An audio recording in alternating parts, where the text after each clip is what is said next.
Apa sih influenza itu? Influenza merupakan penyakit infeksi akut saluran pernafasan ditandai oleh demam, menggigil, sakit otot, sakit kepala, dan sering disertai oleh pilek, sakit tenggorokan, dan juga batuk. Etiologi dan cara penyebaran.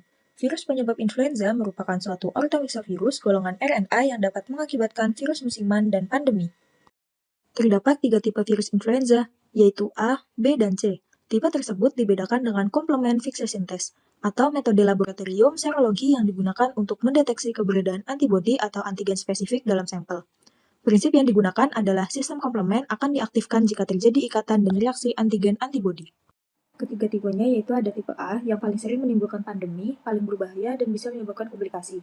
Kemudian ada tipe B yang menyebabkan penyakit yang lebih ringan daripada tipe A, kadang sampai mengakibatkan epidemi, dan tipe C yang merupakan tipe yang sangat ringan yang mungkin hanya menyebabkan gejala seperti batuk, pilek, dan tidak sampai menyebabkan epidemi.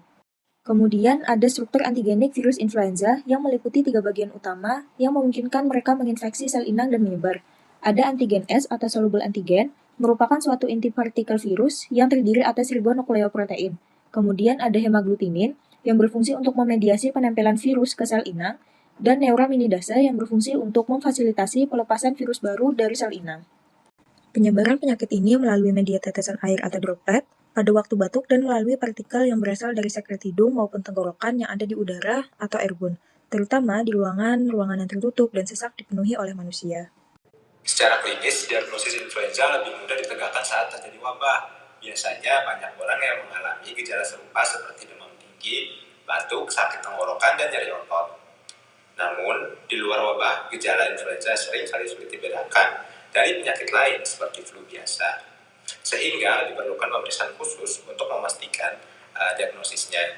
Salah satu metode diagnostik yang umum digunakan adalah isolasi virus. Sampel pusat tenggorokan atau hidung diambil secepat mungkin, idealnya 1 hingga 3 hari setelah gejala muncul. Metode ini juga biasa disebut dengan swab nasofaring atau orofaring. Selain itu, pemeriksaan serologis dapat dilakukan untuk mengukur titer antibodi. Kenaikan titer 4 kali lipat antara serum awal dan serum konvalesen mengonfirmasi adanya infeksi influenza.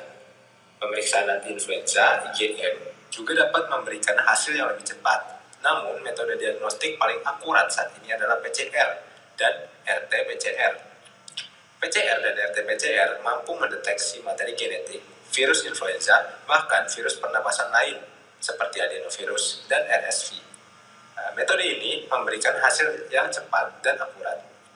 Dengan pengambilan sampel yang cepat dan pemeriksaan laboratorium yang tepat, diagnosis influenza dapat ditegakkan dengan akurat sehingga pasien bisa segera mendapatkan penanganannya yang efektif.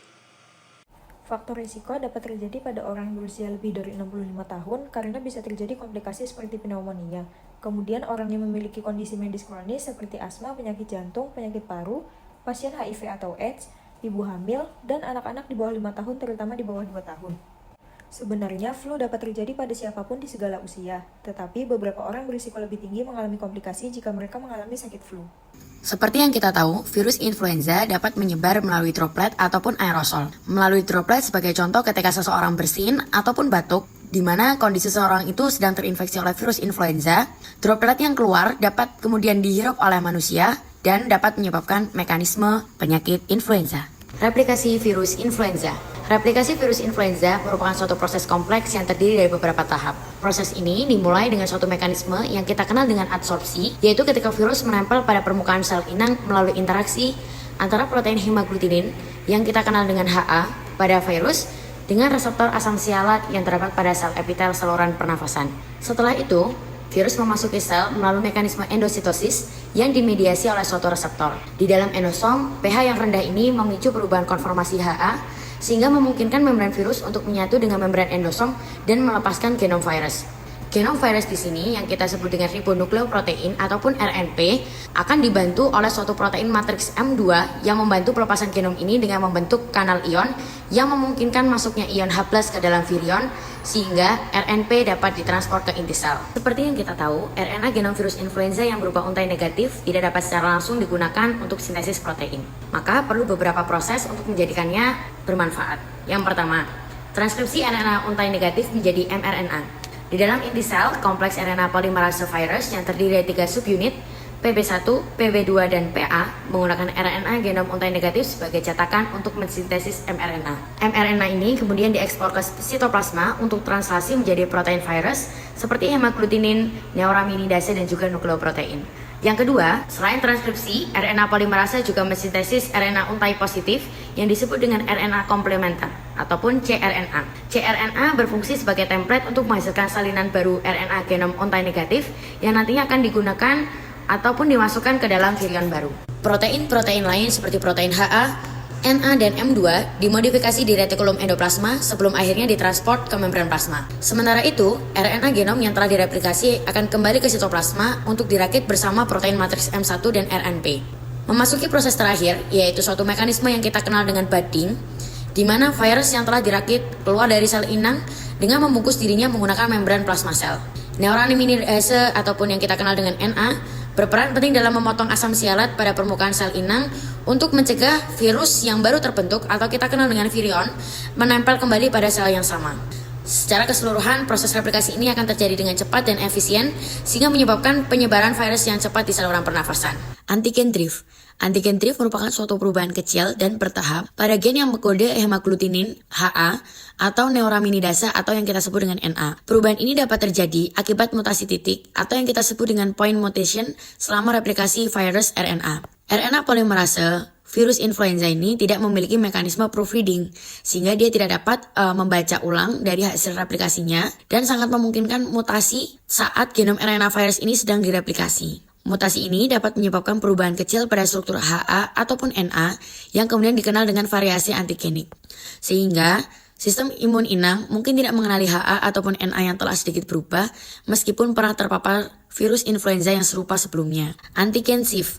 Antigen shift merupakan perubahan besar dan tiba-tiba pada gen HA ataupun NA yang biasanya terjadi ketika dua ataupun lebih varian dari virus influenza menginfeksi sel inang yang sama. Proses ini kemudian dikenal sebagai resortment genetik. Dalam prosesnya, virus influenza memiliki genom yang tersegmentasi sehingga memungkinkan pertukaran segmen antar virus yang berbeda. Jika virus influenza itu dari manusia, burung, ataupun babi menginfeksi sel inang yang sama, segmen genetiknya kemudian dapat bercampur dan menghasilkan virus baru dengan kombinasi HA ataupun NA yang berbeda. Sehingga dampaknya, virus ini sangat memungkinkan tidak dikenali oleh sistem imun manusia karena perbedaan besar pada antigen HA ataupun NA. Salah satu jenis antigen DIF ini dapat menyebabkan pandemi influenza seperti pandemi flu Spanyol, flu Asia, flu Hong Kong, dan juga flu babi. Sehingga dalam kesimpulannya, antigen DIF dan antigen SIF ini merupakan suatu strategi virus influenza untuk menghindari deteksi oleh sistem kekebalan tubuh. DIF dapat menyebabkan perubahan bertahap dan bertanggung jawab atas wabah musiman, sedangkan SIF dapat menyebabkan perubahan besar yang berpotensi memicu pandemi global. Tujuan terapi. Yang pertama, mengurangi gejala. Terapi bertujuan untuk meringankan gejala seperti demam, batuk, pilek, nyeri otot, dan kelelahan, sehingga pasien merasa lebih nyaman. Yang kedua yaitu mempercepat pemulihan.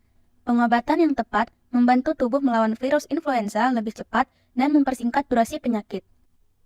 Yang ketiga, mencegah komplikasi.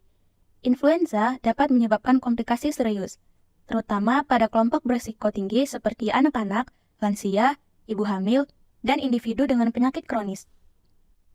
Terapi bertujuan mencegah pneumonia, sinusitis, atau memburuknya kondisi medis yang sudah ada.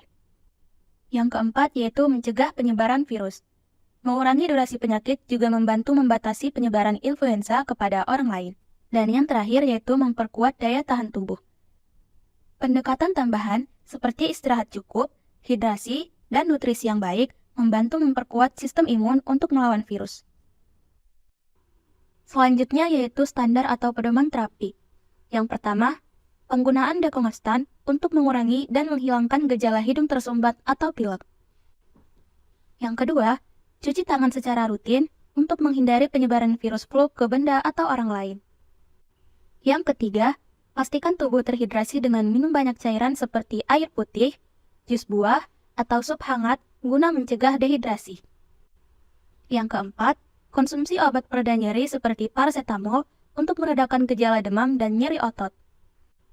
Dan yang terakhir, penggunaan zanamivir sebagai obat antivirus yang meredakan gejala infeksi seperti demam, batuk, sakit tenggorokan, atau nyeri otot.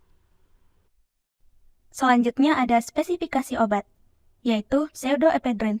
Pseudoephedrine merupakan obat dekongestan yang sering digunakan untuk mengatasi hidung tersumbat pada kondisi flu, batuk pilek, dan penyakit pernapasan lainnya. Pseudoephedrine tersedia dalam bentuk tablet, sirup, dan drops atau tetes. Dosis dan aturan pakai pseudoephedrine. Dewasa dan anak usia di atas 12 tahun, dosis awalnya 30-60 mg tiap 4-6 jam. Dosis maksimal 240 mg per hari.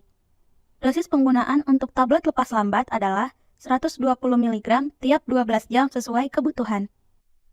Anak usia 6-12 tahun, dosis awalnya 30 mg setiap 6 jam. Dengan dosis maksimal 120 mg per hari. Anak usia 2-5 tahun, dosis awalnya 15 mg tiap 6 jam dan dosis maksimalnya 60 mg per hari. Mekanisme kerja. Pseudoephedrine merupakan stereoisomer dari ephedrine yang termasuk ke dalam kelas simpatomimetik. Obat ini bekerja dengan cara mengurangi pembengkakan pembuluh darah di rongga hidung. Dengan begitu, penderita hidung tersumbat dapat bernafas lebih lega.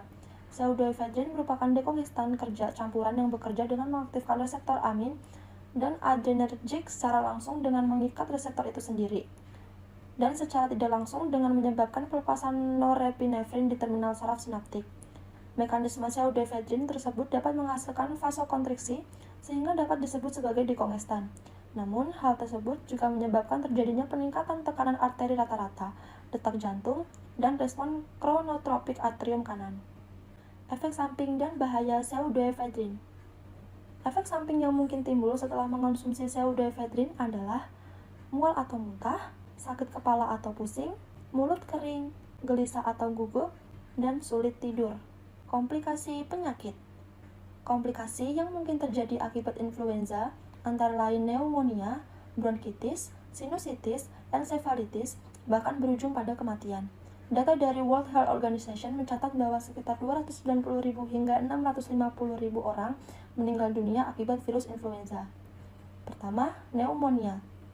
Pneumonia merupakan peradangan pada paru-paru, sakit yang terbentuk dari infeksi akut dari daerah saluran pernafasan bagian bawah secara spesifik, memengaruhi paru-paru dan menyebabkan area tersebut dipenuhi dengan cairan lendir atau nanah, serta menghalangi oksigen mencapai aliran darah. Kondisi ini dapat berakibat fatal jika tidak ditangani dengan baik karena bisa membuat pasien mengalami sulit bernafas. 2. Bronkitis. Bronkitis merupakan suatu peradangan atau infeksi di saluran bronkial yang bisa menyebabkan pembekakan, produksi lendir yang berlebihan, batuk berkepanjangan, dan kesulitan bernafas. Ketiga, sinusitis. Sinusitis merupakan suatu inflamasi yang terjadi pada sinus paranasal, dikarakteristikan dengan beberapa gejala, di antaranya adalah penyumbatan nasal. Keempat, ensefalitis. Ensefalitis atau radang otak adalah inflamasi otak yang disebabkan oleh infeksi virus, bakteri, atau jamur. Radang otak tergolong dalam kondisi yang memerlukan penanganan dokter. Pada tahap awal, kondisi ini biasanya ditandai dengan beberapa keluhan yang menyerupai flu. Ada sejumlah cara yang dapat dilakukan untuk pencegahan flu sebagai berikut. Yang pertama, cuci tangan. Tidak menyentuh mata, hidung, mulut sebelum mencuci tangan.